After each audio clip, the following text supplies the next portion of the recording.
अस्सलाम वालेकुम जी। आज की इस वीडियो के अंदर हम बात करेंगे 0% टैक्स ऑन फ्रीलांसर।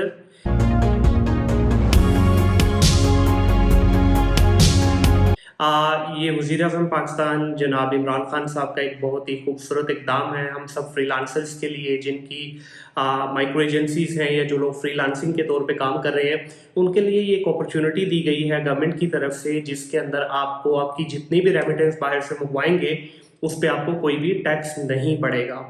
अब इसके ऊपर एक डिबेट शुरू हो चुकी है इस वक्त पूरे सोशल मीडिया के ऊपर। कुछ लोग बोल रहे हैं जी ये फ्रीलांसर्स को एक फंसाने का तरीका है। आपको पहले फ्री का झांसा दे के आपको टैक्स नेट में लाया जाएगा, उसके बाद जब कुछ अरसे के बाद इसके ऊपर टैक्स इम्पोज कर दिया जाएगा। मुख्तलिफ लोग मुख्तलिफ बातें कर रहे हैं। मैं यहाँ पे सिर्फ आप सबसे एक सवाल करना चाहता हूँ, क्या मुहज़्ज़ब शहरी होने के नाते हमें टैक्स नहीं देना चाहिए? हम में से हर कोई उठता है, बड़े आराम से ये बात कह देता है जी वज़ीर आज़म साहब की वजह से, इमरान खान साहब की वजह से मुल्क में महंगाई हो गई है।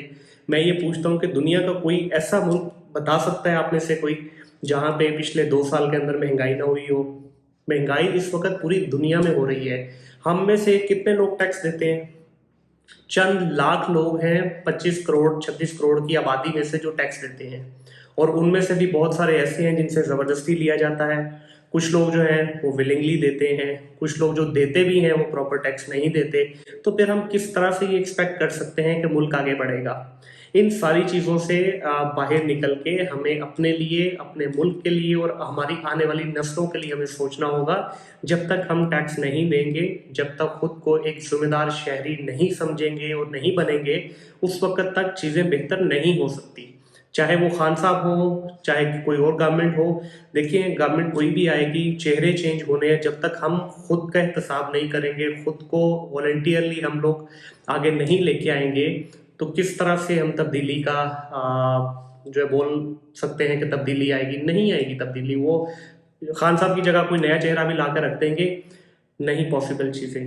तो आप काइंडली इन सारी चीज़ों से बाहर निकलिए, अपने आप को इस चीज़ के लिए कायल कीजिए कि ये जो इनिशिएटिव लिया गया है, ना सिर्फ ये इनिशिएटिव बल्कि पिछले 1 साल के अंदर आईटी के सेक्टर में बहुत सारी ऐसी पॉजिटिव चीज़ें हुई हैं, जिनकी वजह से पिछले 15-20 साल से जो हम लोग स्ट्रगल कर रहे थे वो भी बेहतर हुई है। अमेज़न जो पाकिस्तान में आया है, आपको क्या लगता है कि ये सिर्फ 2-4-6 महीने की मेहनत से हुआ है? नहीं, इसके पीछे बहुत एफर्ट लगाई गई, इसके पीछे बहुत मेहनत की गई, वो पाकिस्तान में आया।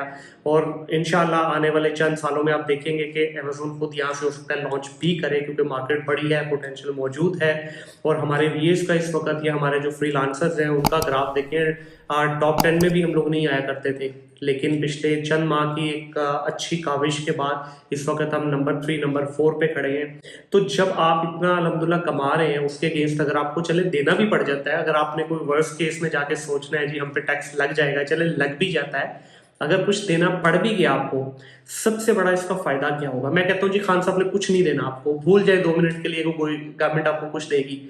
एक चीज आपको मिलेगी, वो चीज ये है कि जब भी आपका पैसा फॉरेन रेमिटेंस के थ्रू मुल्क में आएगा, तो आपके पास जो अकाउंट में पैसे मौजूद हैं वो वाइट मनी होगी, वो ब्लैक मनी नहीं है।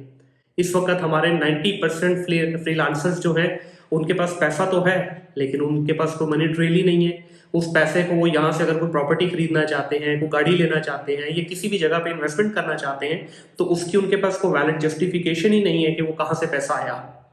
तो इसलिए अपने पैसे को हुंडी के थ्रू मंगवाने के बजाय आप एक लीगल चैनल के थ्रू गवर्नमेंट आपको एक फैसिलिटी दे रही है, उसको यूटिलाइज कीजिए। ठीक है, कल को जब वो टैक्स लगाएंगे, टैक्स होगा तो देखी जाएगी, सबके साथ ही है, हम भी देंगे टैक्स, क्यों नहीं देंगे? मैं 2016 में जब पाकिस्तान आया तो मैं 2016 से टैक्स पेयर हूँ। अभी मैंने अपनी जो एजेंसी 2 साल पहले बनाई, सेटअप अब लगा रहा हूँ, लेकिन 2 साल पहले मैंने अपनी एजेंसी को रजिस्टर्ड किया, तो पिछले 2 साल से मैं एजेंसी का टैक्स पे कर रहा हूँ। मेरे जितना पैसा बाहर से आता है मैं सारे का सारा अपने लीगल बैंक अकाउंट के थ्रू मंगवाता हूँ। उससे फायदा ये होता है कि थोड़े हैं या ज्यादा है, लेकिन वो वाइट मनी है। मैं बड़े खुले दिल से उसको इस्तेमाल कर सकता हूँ, जहाँ चाहूँ उसका इन्वेस्टमेंट भी कर सकता हूँ, उसको इस्तेमाल भी कर सकता हूँ। मुझे कोई उसके लिए अंडर द टेबल रूट नहीं लेना पड़ेगा।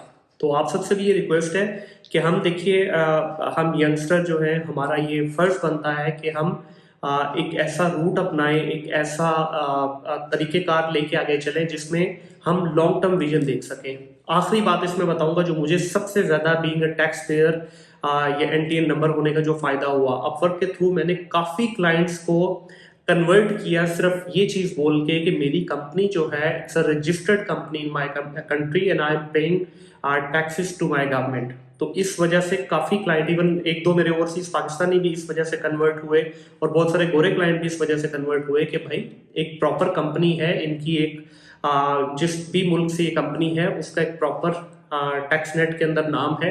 तो ये चीज़ एक कॉन्फिडेंस देती है आपके इन्वेस्टर को, आपके क्लाइंट को। मैं तो ये स्ट्रांगली रिकमेंड करूंगा कि इसके ऊपर लाजमी कीजिए। But yes, there are so many things which still need to be cleared कि क्या होगा इसमें। अब फ्रीलांसर के तौर पे आप करते हो तो टैक्स फ्री है। जो हमारे जैसी छोटी छोटी एजेंसीज जिन्होंने बनाई हुई है 15-20 लोगों की, उनके साथ किस तरह से होगा, भी बहुत सारी चीज़ें इसमें क्लैरिटी आनी बाकी है।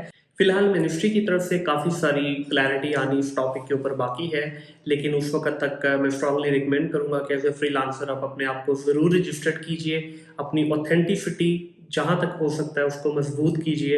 इनफैक्ट अपने आप को जितने भी कंसर्निंग अथॉरिटीज़ हैं, जिसमें पाशा है, पाकिस्तान सॉफ्टवेयर एक्सपोर्ट बोर्ड है, उसके अलावा अगर चेंबर में भी करना चाहते हैं तो इन सारी जगहों पे अपने आप को रजिस्टर्ड कीजिए ताकि आप एक प्रॉपर ऑथेंटिक एंटिटी के तौर पे सामने आ सके। तो आप इन बेनिफिट्स को एंजॉय कीजिए, मैं भी इनको एंजॉय करता हूँ। टिल देन, अल्लाह हाफिज़।